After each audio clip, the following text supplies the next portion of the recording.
Sur les 30 questions de la boussole électorale, il y en a 16 où les différences sont marquées entre les réponses au Québec et celles dans le reste du Canada. Différence frappante à la question « Combien d'efforts devrait-on faire pour accommoder les minorités religieuses ?»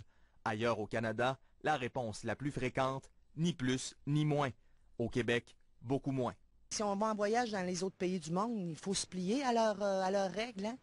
Et sur les 308 circonscriptions canadiennes, quelle est celle où les participants sont les plus réfractaires à ces accommodements?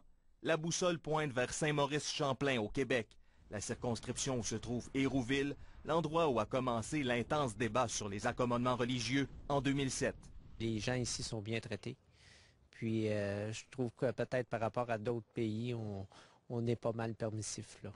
Autre différence, toutes les troupes militaires canadiennes devraient être retirées de l'Afghanistan immédiatement. Les répondants québécois sont surtout plutôt d'accord, alors qu'ailleurs au Canada, les réponses sont partagées entre plutôt d'accord et plutôt en désaccord. Je doute de l'efficacité des troupes jusqu'à maintenant. Ça fait déjà assez longtemps qu'ils sont là.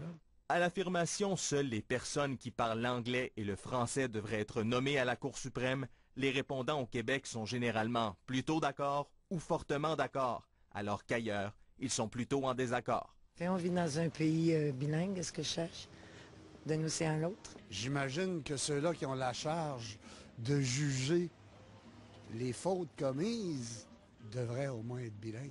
Sans surprise, les répondants québécois ont des opinions différentes du reste du Canada sur les 3 questions qui concernent le statut du Québec, entre autres quant à savoir si le Québec doit être reconnu comme nation dans la Constitution.